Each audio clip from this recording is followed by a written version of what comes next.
Okay, so we can start now.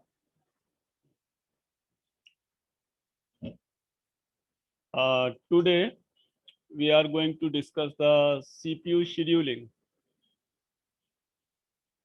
So, as I told you yesterday, CPU is one of the precious resource for the operating system.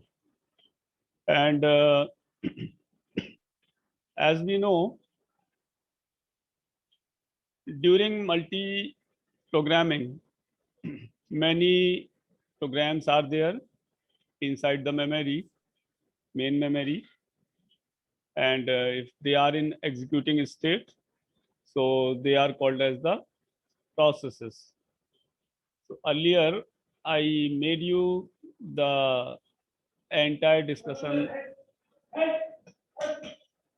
regarding the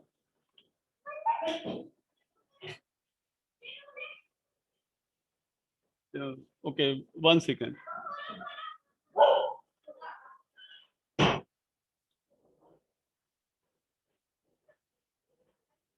छत पे जाने.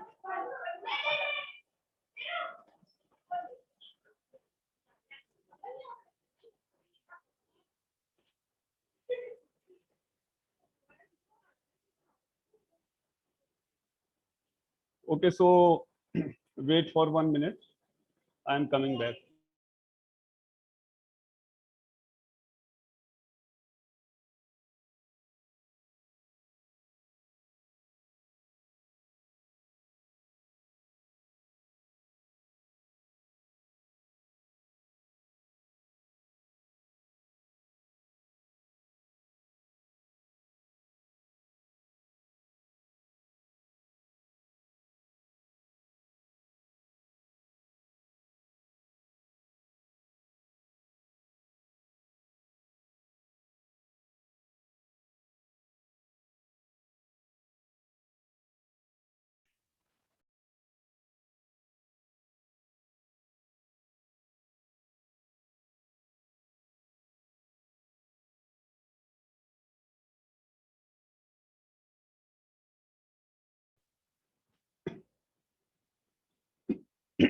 Okay, so let's start again.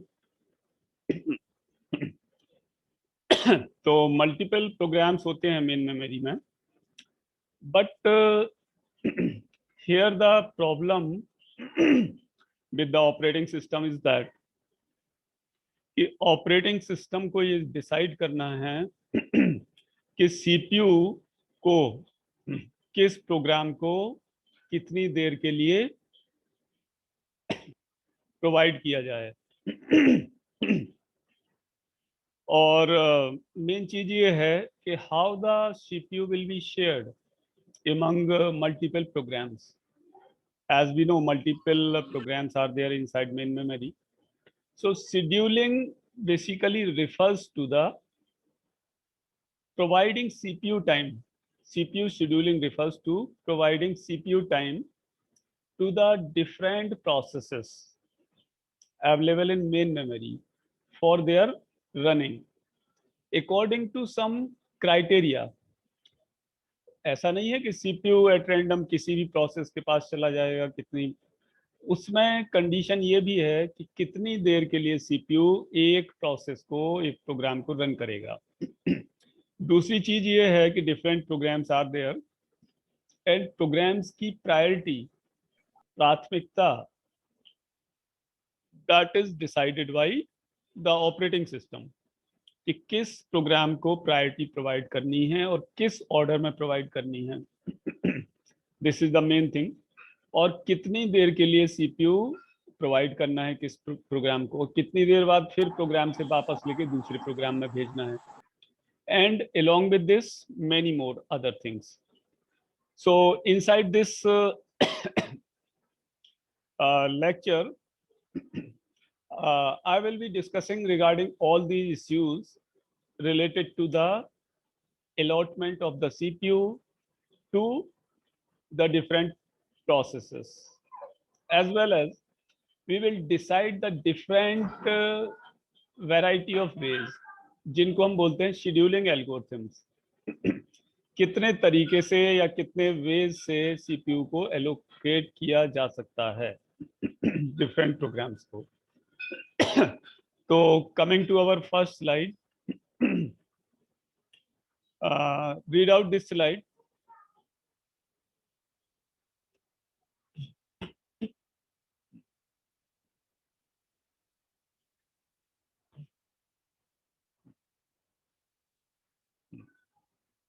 As we know, केवल एक programme को ही CPU मिल सकता है in a single processor computing system.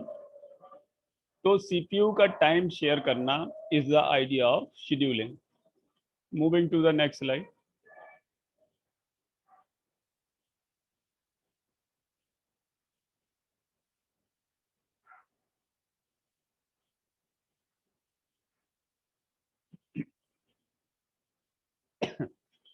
So earlier I told you regarding the CPU scheduler.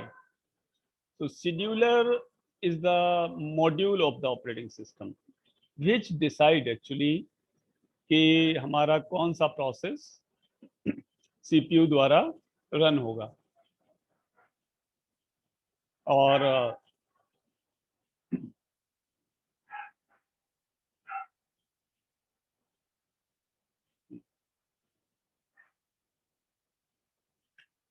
कौन सा प्रोसेस रन होगा, कितनी देर के लिए रन होगा। तो उसके लिए we have the scheduling algorithm. So after few slides I am coming back to those scheduling criteria, and we will discuss all the scheduling criteria accordingly.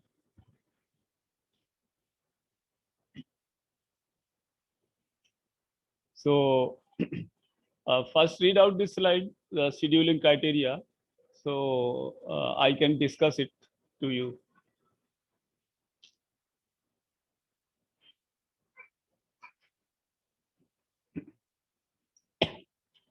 Our motive is to maximize the efficiency of the machine. Computer system की efficiency को हमें maximise करना है in this way कि हमारे पास limited और variety of resources हैं, और वो सारे रिसोर्सेस इस तरह से सीपीयू शेयर करे डिफरेंट प्रोग्राम्स के बीच कि हमारा जो एफिशिएंसी है कंप्यूटर की, because our motive is always to maximize the efficiency. So here we do the same thing. So operating system designer always try to do the same thing to boost the performance. और boosting the efficiency simply says कि ज़्यादा से ज़्यादा task हमारे कम से कम time में perform हो जाएं, या जो प्रोग्राम चल रहा है मेन मेमोरी में आया है वो जल्दी से जल्दी अपना एग्जीक्यूशन फिनिश करे, यानी फास्ट मशीन। तो our simple motive is to maximize the efficiency, that means the speed of processing. और स्पीड ऑफ प्रोसेसिंग तो सीपीयू की होती है, बट रिसोर्सेस और डिफरेंट प्रोग्राम्स किस तरह उनको मैनेज करें कि हमारा जो कंप्यूटिंग का पर्पज है that will be meet accordingly. So here we have some scheduling criteria कि शेड्यूलिंग का जो क्राइटेरिया है यानी पर्पज, क्राइटेरिया और better we can say the purpose, motive.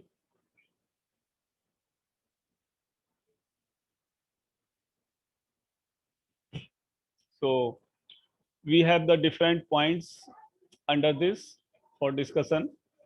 To maximize the CPU utilization, maximize throughput, minimize the turnaround time, and this turnaround time simply we will be calling this as a TAT for our onwards discussion. and minimize the waiting time and minimize the response time. All these criteria actually, whatever we are going to discuss for the CPU, they must be applicable to any machine, as we know. कोई भी machine हो, उसमें ये सारे criteria हमें fulfill करने होते हैं. So come to CPU utilization. So CPU utilization, if we want to see, we want to maximize the CPU utilization. कि ऐसा इस तरह ऑपरेटिंग सिस्टम उसको डिजाइन करे सीपीयू को डिफरेंट प्रोग्राम्स के बीच कि सीपीयू ज्यादा से ज्यादा बिजी रहे. Why it is so? Because अगर सीपीयू ज्यादा से ज्यादा बिजी रहेगा, दैट मीन्स तभी तो ये प्रोग्राम को जल्दी फिनिश कर पाएगा. अगर हमारे पास कोई मशीन है, तो मशीन का जो सेंट्रल पार्ट है, वो अगर उसको हम ज्यादा से ज्यादा बिजी रखेंगे, then only it will be able to complete the work within short time. So simple motive is this, to busy the CPU. मतलब CPU को ज्यादा से ज्यादा यूटिलाइज करना है, तो ये जल्दी हमें प्रोसेस करके देते. Second point, throughput. तो थ्रूपुट मीन्स के बेसिकली आउटपुट. थ्रूपुट से हमारा आउटपुट से मतलब है कि कोई मशीन पर यूनिट टाइम कितना मैक्सिमम वर्क प्रोड्यूस करके दे रही है. तो यहाँ भी यही पर्पज है कि पर यूनिट टाइम सीपीयू कितने ज्यादा से ज्यादा प्रोसेस को रन कर दे रहा है. So we need to maximise the throughput. Third, turn around time. तो टर्न अराउंड टाइम, जो कि हम बाद में इसको डिस्कस भी करेंगे. Actually we will be having the numericals and exam में क्या है, इस टर्न अराउंड टाइम के रिगार्डिंग तुम लोगों से न्यूमेरिकल पूछे जाते हैं. तो टर्न अराउंड टाइम से मतलब हमारा ये है कि जब प्रोग्राम मेमोरी में आया और जब प्रोग्राम अपना प्रोसेसिंग फिनिश किया, प्रोग्राम के आने से लेके प्रोग्राम के प्रोसेसिंग के फिनिश होने तक का जो टाइम है, वो है turn around time.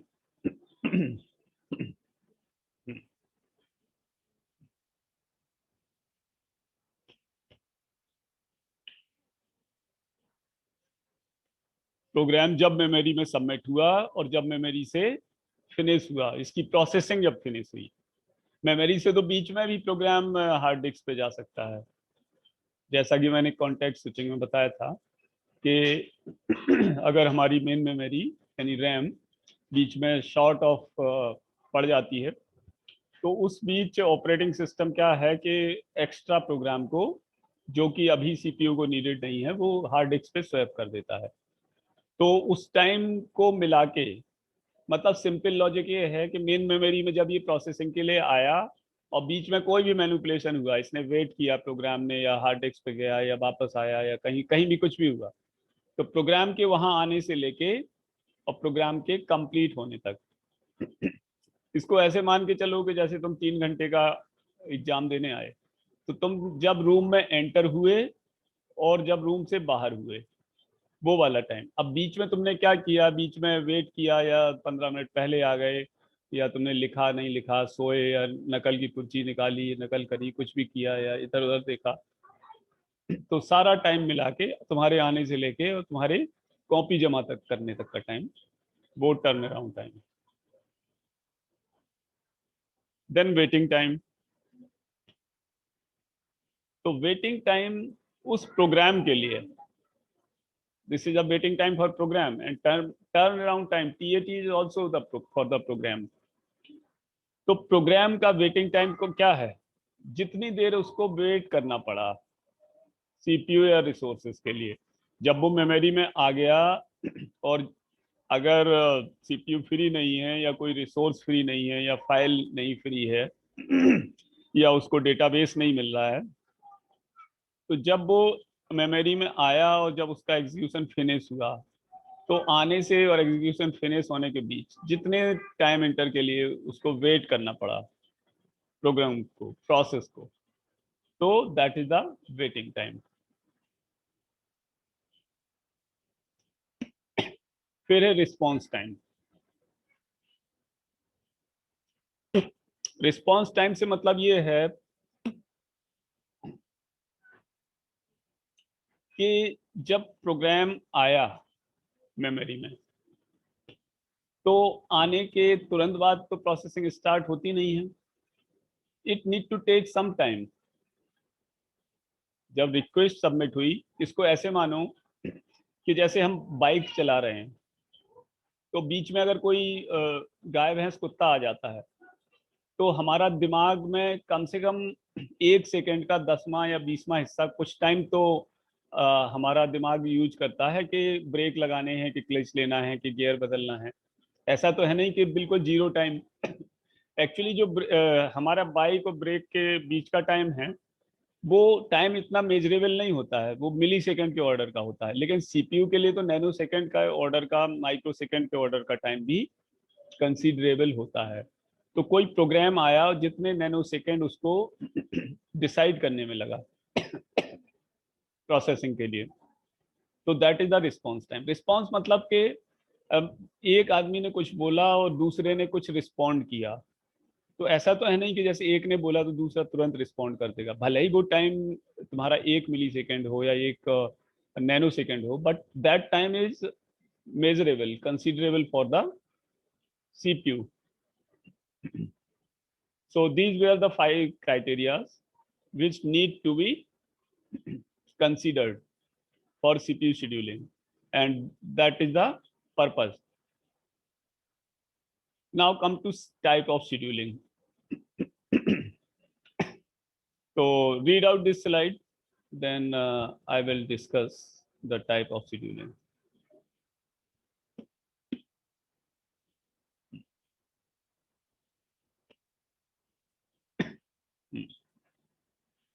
So in this type of scheduling, scheduling types में हमारा मतलब ये है कि सीपीयू जब प्रोग्राम्स को मिलता है, तो वो वैरायटी ऑफ उसके ऑप्शंस हो सकते हैं, और मेनली उसमें से 2 ऑप्शन हमारे कंसीडरेबल हैं। एक तो ये है कि सीपीयू जब किसी प्रोग्राम को मिले, या जितने भी प्रोग्राम हैं, तो सीपीयू हर एक प्रोग्राम को कुछ कुछ टाइम इंटरवल मिलता रहे, या हर एक प्रोग्राम को फिक्स टाइम इंटरवल के लिए मिलता रहे, या फिर ये कह सकते हैं कि एक प्रोग्राम को सीपीयू मिले और जब तक उस प्रोग्राम को फिनिश नहीं कर दे तब तक वो दूसरे प्रोग्राम में न जाए। So this is the actually basic thing regarding scheduling criteria. So they are of 2 types, scheduling policies. Scheduling policy are of 2 types. पहली है हमारी प्रीम्प्टिव, दूसरी है नॉन प्रीम्प्टिव। तो प्रीम्प्टिव शेड्यूलिंग का मतलब ये है कि अगर सीपीयू किसी प्रोग्राम को मिल गया रनिंग के लिए, तो बीच में सीपीयू उससे मतलब हट सकता है, यानी सीपीयू में लीव द प्रोग्राम मीनवाइल। अगर कोई बीच में इंटरप्ट आ गई, actually one topic we need to discuss the interrupt.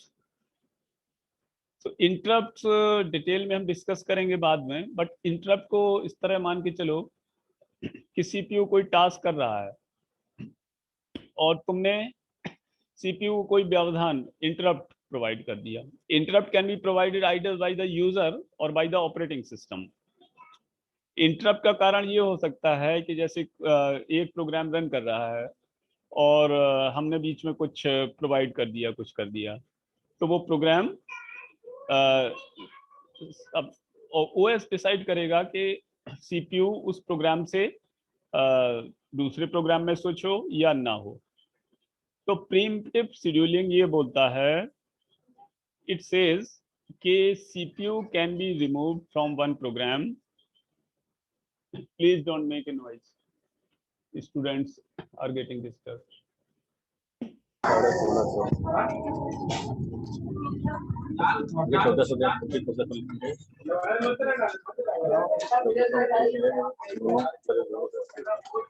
तो preemptive scheduling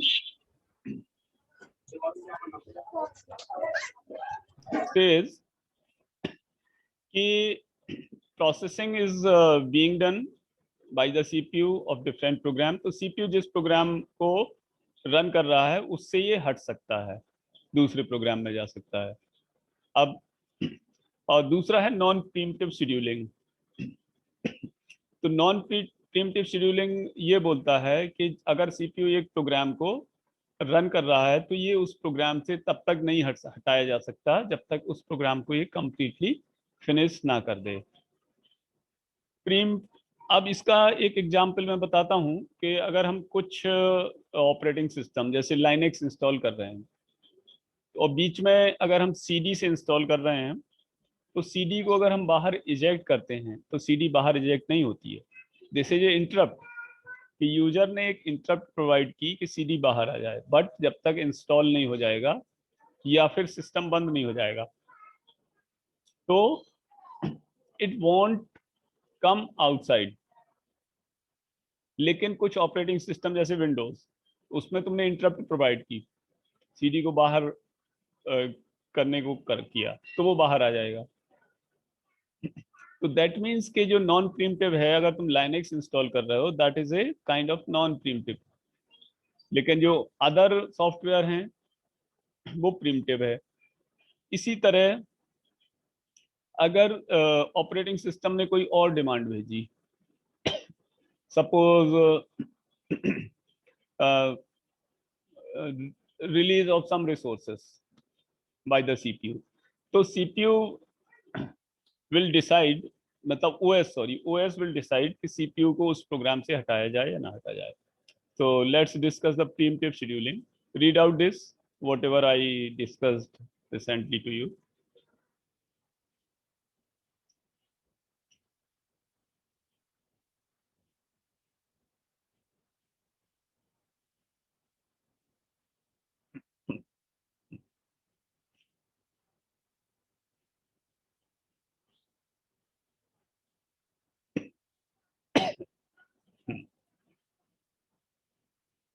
तो प्रीम्प्टिव शेड्यूलिंग में क्या है कि एक प्रोसेस रन हो रहा है और दूसरा प्रोसेस आया, तो CPU will switch to another process, और अनदर प्रोसेस के बाद फिर जब कोई डिमांड आई, कुछ इंटरप्ट आया, तो it will come to the first program. For example, in a very simple case, अगर दो प्रोग्राम रन हो रहे हैं और पहले वाले को इनपुट की रिक्वायरमेंट होती है, तो जब तक यूजर इनपुट कीबोर्ड से दे रहा है उतने बीच सीपीयू स्विच हो जाएगा दूसरे प्रोग्राम को, दूसरे को प्रोसेस करेगा, और जैसे ही इनपुट वैल्यू तुमने प्रोवाइड कर दी फर्स्ट प्रोग्राम को, तो it will again return to the first program. So this is a kind of context switch. Switching of CPU from one program to another program is a context switch, जिसमें CPU करता क्या है कि पहले process की पूरी सारी current state के प्रोसेस कहाँ तक प्रोसेस हो चुका था और उसकी डिफरेंट स्टेट्स क्या हैं, जो उसका प्रोसेस कंट्रोल ब्लॉक हमने डिस्कस किया है, वो सारा स्टोर कर देता है और ये दूसरे प्रोग्राम पे आ जाता है। और दूसरा प्रोग्राम अगर फिनिश नहीं हुआ, इसको फिर किसी और प्रोग्राम पे रिटर्न होना है या वापस पहले प्रोग्राम पे रिटर्न होना है, तो ये क्या करेगा, फिर उस दूसरे प्रोग्राम से स्विच होके उसकी स्टेट को सेव करके फिर पहले प्रोग्राम पर रिटर्न हो जाएगा। So preemptive scheduling, now preemptive scheduling and multi programming. Read out this slide.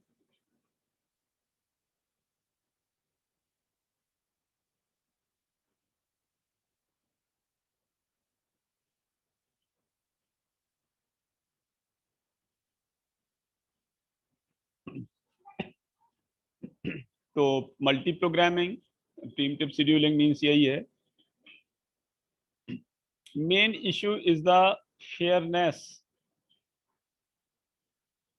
मतलब कि टू इंश्योर कि सभी प्रोसेस को प्रॉपरली सीपीयू मिल जाए। ऐसा नहीं कि एक प्रोसेस को सीपीयू मिला और दूसरा वेट करता रहे, जैसा कि नॉन प्रीम्प्टिव शेड्यूलिंग में होता है। तो यहाँ पर प्रीम्प्टिव से मतलब यही है कि ओएस डिसाइड्स कि every process will get the CPU if one of the process is taking much more time. जबकि नॉन प्रीम्प्टिव में क्या है कि only one process needs the CPU, sorry, one process will keep the CPU and rest of the processes are waiting. So अब प्रीम्प्टिव scheduling भी दो type की होती है। पहली है स्ट्रिक्टली प्रीम्प्टिव और दूसरी है पोलाइटली प्रीम्प्टिव। तो इसको मैं वहां कंटेंट्स को रख देता हूं। तो स्ट्रिक्टली प्रीम्प्टिव एंड पोलाइटली प्रीम्प्टिव। स्ट्रिक्टली प्रीम्प्टिव में क्या है कि इसमें क्या है कि हर एक प्रोसेस को एक certain fixed amount of time मिलता है। अगर 8 प्रोसेस हैं मेमोरी में, तो सीपीयू सभी को बराबर बराबर टाइम के लिए मिलेगा। This is strictly preemptive scheduling. मतलब ये है कि जो सीपीयू की क्लॉक है, जिसको हम बोलते हैं टाइमर, तो अगर जितने प्रोसेस हैं, सीपीयू एक प्रोसेस के पास जाएगा और क्लॉक जब पूरी हो जाएगी सीपीयू की, टाइमर ओवर हो जाएगा, तो फिर एक इंटरप्ट भेजेगा ये टाइमर, जो टाइमर है सीपीयू के अंदर, that will send to the interrupt to CPU, और उस इंटरप्ट के बेसिस पर CPU will switch to the another process. अब कौन से प्रोसेस पर सीपीयू जाएगा ये हम बाद में डिस्कस करेंगे कि कैसे जाएगा, क्योंकि इसको हम डिटेल में अभी डिस्कस करेंगे। तो timer will send the interrupt and CPU will switch to the another process which is next in the ready queue। Ready queue का कंसेप्ट मैंने बताया था तुम लोगों को। Ready Q in the sense कि रेडी क्यू क्या है, एक क्यू क्रिएट होती है मेमोरी में, जितने भी प्रोसेस हैं रेडी स्टेट में। रेडी स्टेट क्या है, कौन बताएगा?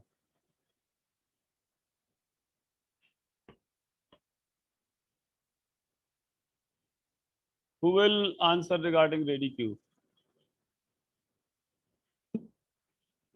ओके, तो different processes are residing in memory for their turn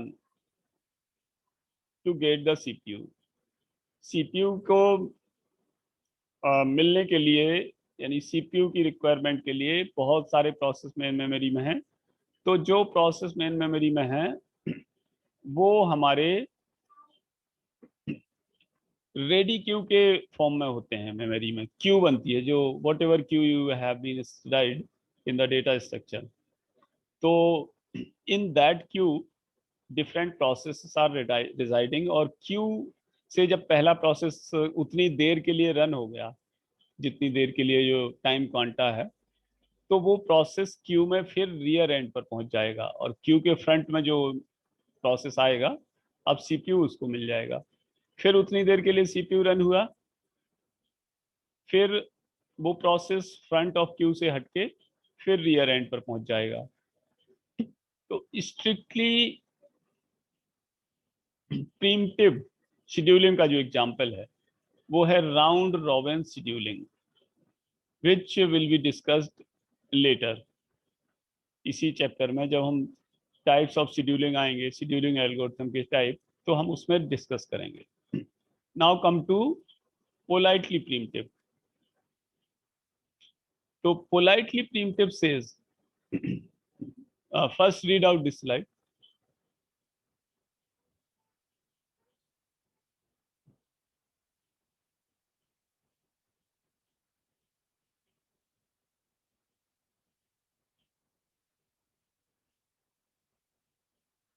एक टर्म आ रहा है क्रिटिकल सेक्शन, वो हम बाद में डिस्कस करेंगे।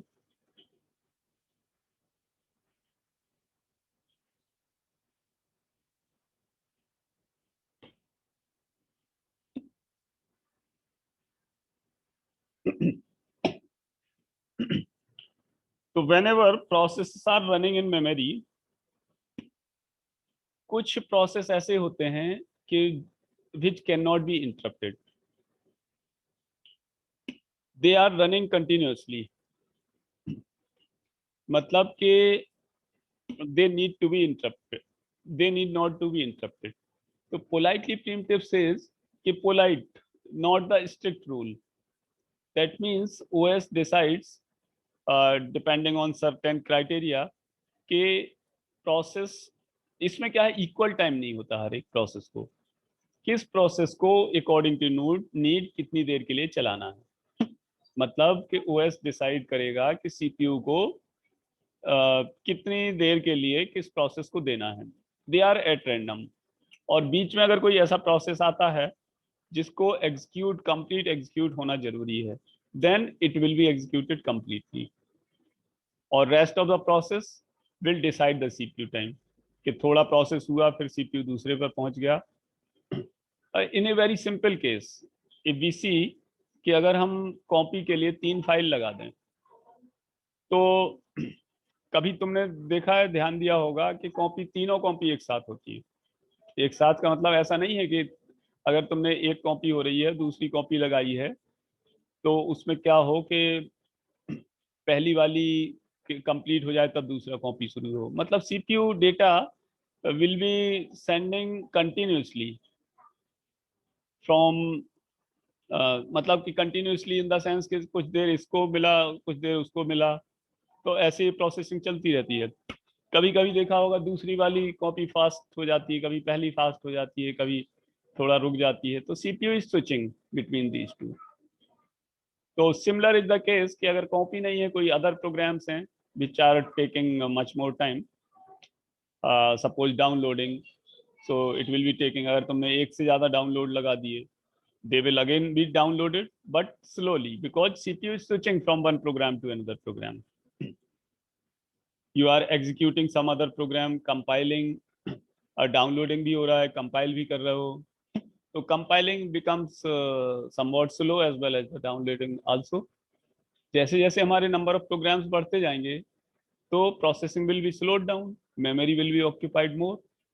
Obviously, अगर तुमने एक साथ बहुत सारे डाउनलोडिंग पे लगा दिए, तो main memory will be occupied very much, and maybe some downloading will be stopped completely, or later if CPU is busy much more, then your system will hang itself, और system अगर hang हो गया, तो you need to remove one process by doing the end task, or sometimes end task may not work or may not respond quickly, so you need to switch off the system also.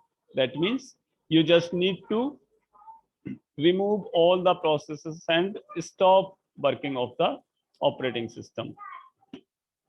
So politely primitive is this one. So come to next, जो अभी तो हम ये discuss कर रहे हैं कि preemptive scheduling. So now come to non preemptive. तो नॉन प्रीम्प्टिव के लिए अभी मैंने स्लाइड्स नहीं बनाई है.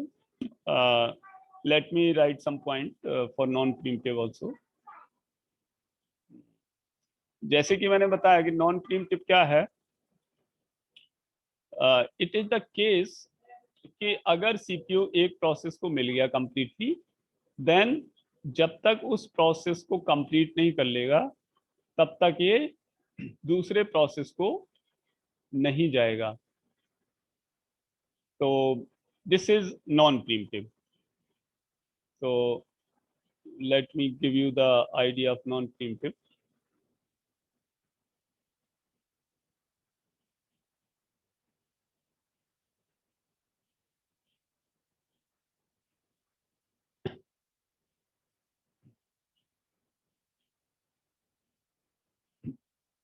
Okay, so actually 3 minutes approximately are remaining in our 40-minute time. So what you will do, after class send me the attendance, as well as our next class will begin around what will be suitable time for the next class for DBMS. और DBMS की class में जो time बचेगा, तो we will use an operating system. So here non-preemptive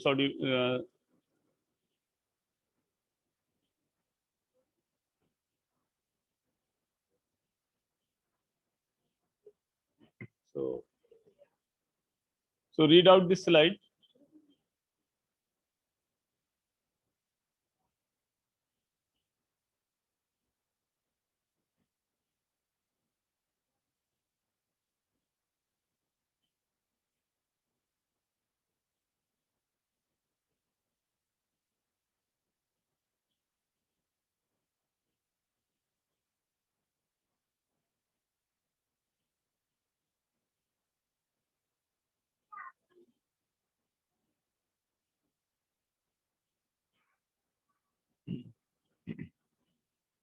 So here CPU need to process that program, execute, continue that program. और CPU को हम जब तक वो टास्क ओवर नहीं हो जाएगा, CPU can not be switch to another task. और प्रोसेस जो है CPU को फोर्सफुली लूज नहीं कर सकता है. Okay, so I think that was the complete discussion for today, and tomorrow DVMS class is only there Friday. और Friday को क्या है, कल से तुम लोगों की वो सॉफ्टवेयर की लेक्चर सीरीज चलेगी. तो जब से लेक्चर सीरीज चलेगी उस ड्यूरेशन में ये रेगुलर क्लास पोस्टपोन रहेंगी उस टाइमिंग के लिए. अगर तुम्हारी 10 से 12:30 या 12:15 तक सॉफ्टवेयर की क्लास होगी, तो मेरी क्लास शायद कल 12:30 पर है. तो अगर 12 बजे तुम्हारा ये फिनिश हो जाएगा सॉफ्टवेयर का, तो I will take the class at 12:15 PM tomorrow, or that will be the DBMS class. So according to schedule, we will continue tomorrow onwards. कल से 10 से 12:30 जो जिस टाइम के लिए तुम्हारी सॉफ्टवेयर की क्लास चलेगी उस बीच यहाँ रेगुलर क्लास नहीं होंगी. और सॉफ्टवेयर क्लास के बाद अकॉर्डिंग टू टाइम टेबल बाकी क्लासेस एज इट इज होंगी. Okay, so Prashant Tripathi, take the attendance and send it to me. Okay, sir. And just few seconds are left.